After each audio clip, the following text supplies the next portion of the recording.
Nah, padahal kalau kita bicara mengenai faktor produksi, jadi faktor produksi itu ada 4, ya 4M, tuh.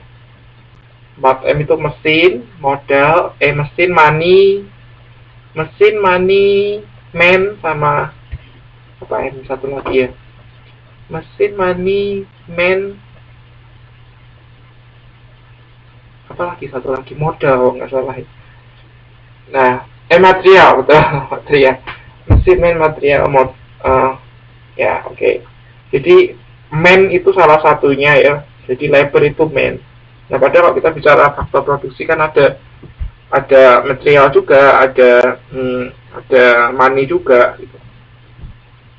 Anyway, itu pokoknya labor theory of value itu adalah sebuah teori lah. Teori yang dimana berargumen bahwa nilai barang dan jasa itu dinilai hanya dari jumlah tenaga kerja, ya, terkait dengan biaya jumlah tenaga kerja gitu.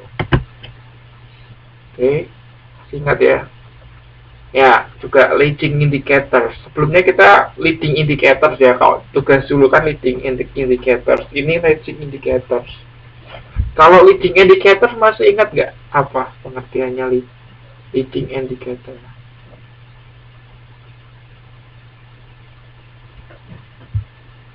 Leading indicator. Jadi lagging indicators itu kebalikannya dari leading indicators. Nah, yang saya mau tanyakan, leading indicators itu apa? Ya, memprediksikan apa yang akan terjadi ya, menggunakan data-data statistik. Ya, betul, itu leading indicators. Nah, kalau leading indicators itu bukan memprediksikan ya, tapi yang sudah terjadi, kemudian itu dijadikan indikator. Ya, jadi bedanya itu. Kalau leading kan memprediksikan, kalau lagging itu yang sudah terjadi kemudian dibuat semacam ini indikatornya lah, semacam itu. Tapi yang sudah terjadi, bedanya itu.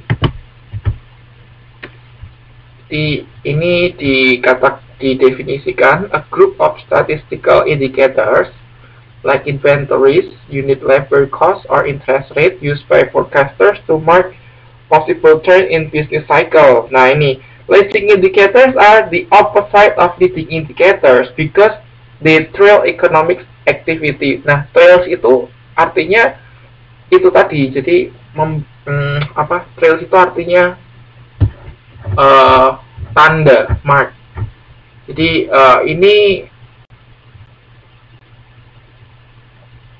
jadi yang sudah economic activity yang sudah terjadi itu dijadikan tanda gitu ya, dijadikan ya pengalaman semacam itu ya. Ya, dijadikan pengalaman sebagai tanda. Nah, kalau leading indicators kan kita memforecasting kan. Kalau ini enggak, kalau ini kita melihat apa yang sudah terjadi. Jadi kalau leading itu sebelum terjadi, kalau lagging itu sudah terjadi. Sama, kedua-duanya menggunakan statistik ya. Oke, saya lanjutkan. Nah, kemudian leading indicators tadi sudah dibahas ya. Leading indicator is one of the statistical series that very reliable turn up or down before, ya kan, sebelum the general economy does. Jadi sebelum ekonomi itu terjadi, itu diprediksikan seperti apa. Nah, itu indikatornya. Nah, common leading indicators are, misalnya ini building permit, suggesting the future volume of new construction, kemudian common stock prices, business inventories, consumer installment debt, unemployment claims, and corporate profits. Ini beberapa indikator. Implementasi leading indicators ini bisa dipakai untuk memforecast ini. Ya, memforecast misalnya itu volume produksi, terus memprediksi harga saham gitu ya. Nah, leading indicators bisa digunakan untuk menghitung ini gitu. Oke, saya lanjutkan ya.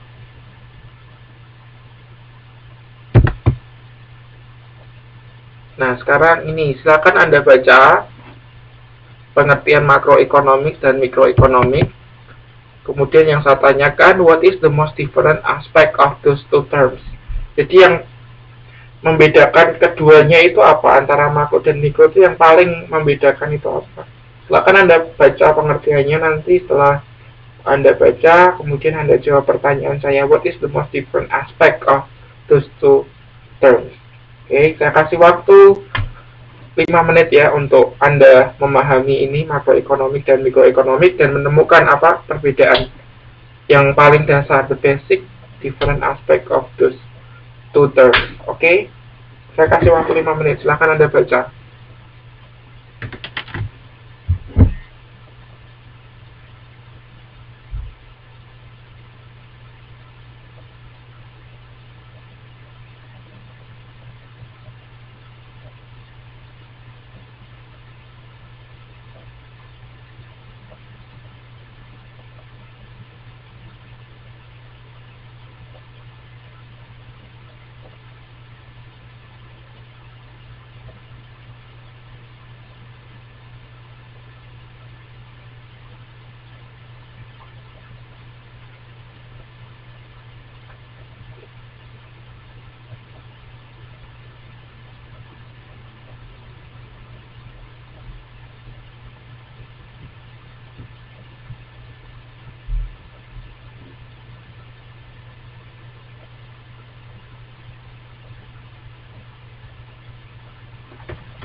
Oke, correct ya. Jadi kalau perbedaan yang mendasar itu kalau makro itu national or regional economics, sedangkan kalau micro itu individual. Misalnya dicontohkan ini Andri ini PT, CV, firma gitu ya. Oke, anyway it's correct, betul ya. Macroeconomics and microeconomics itu seperti itu. Ngerti ya? Saya lanjutkan. Ada pertanyaan nggak? Oke, gampang ya. Pokoknya intinya seperti itu. Kalau makro itu kita bicaranya tingkat nasional, tingkat negara gitu ya. Oke, this is the last slide I think. Kemudian mercantilism. I think we have learned that before. Ada yang masih ingat apa itu mercantilism?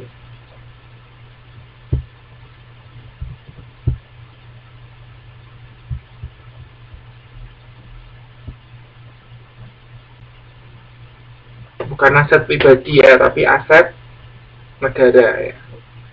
Oke, jadi mercantilism itu suatu paham yang mengatakan bahwa the wealth of nation depends on the nation's asset. Betul ya. Okay, and then this is some information about mercantilism.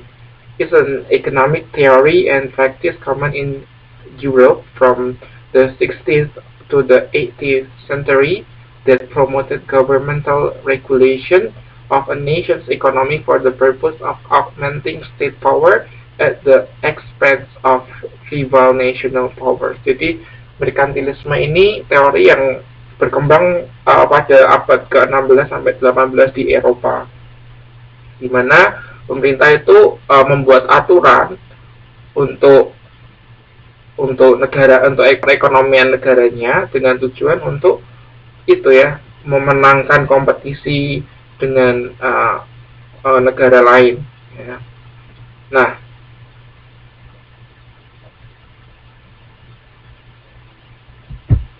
jadi kalau kita bicara merkantilisme itu bukan bicara itu ya mengenai perusahaan, tapi ini suatu paham suatu negara ya, bukan ke perusahaan negara ini. Oke. Saya tanyakan lagi nih. So, what is the most common action for mercantilism? Jadi, action apa atau peraturan apa yang sering dilakukan terkait dengan implementasi mercantilism? Ada yang masih ingat nggak? Jadi, apa yang dilakukan terkait mercantilism? Sebetulnya ada beberapa cara ya untuk melakukan mercantilism, tapi ada satu cara yang most common use.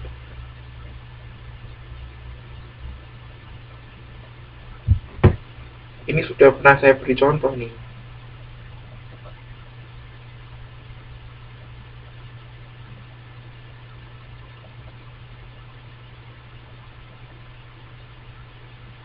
Bukan ekspor impor, tapi terkait dengan ekspor impor. Caranya bagaimana?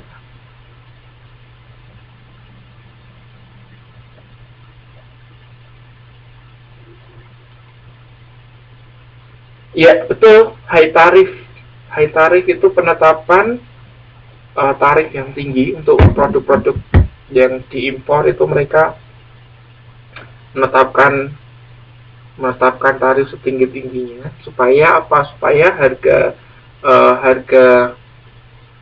produknya itu jadi mahal, sehingga konsumen di negara tersebut malas untuk membeli. Wah, ini barangnya mahal sekali gitu ya, daya belinya nggak kuat, sehingga masyarakat tidak menggunakan produk yang diimpor itu. Betul, Mbak Uca, masih ingat ya?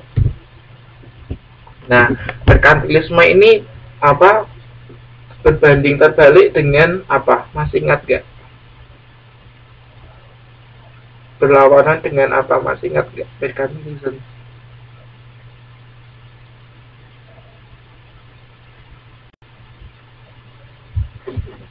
Ada yang masih ingat nggak?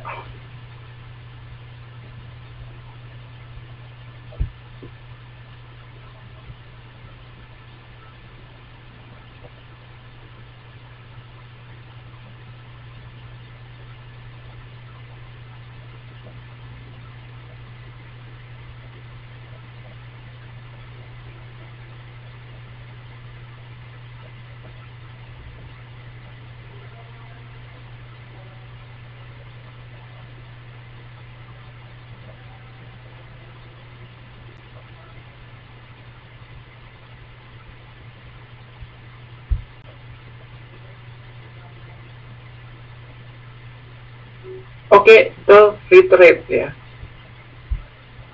Free trade atau perdagangan bebas ya. Itu mahasiswa saya pintar-pintar ya.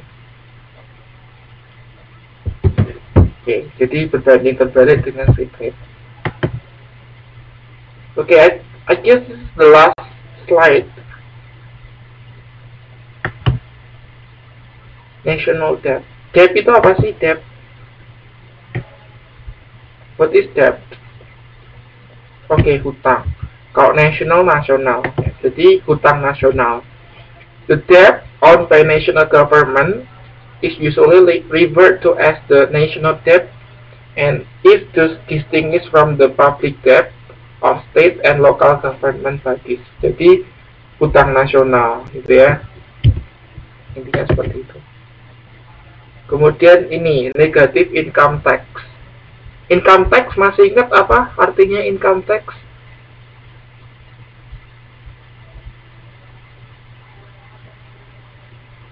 Income tax apa? Ya, pajak penghasilan.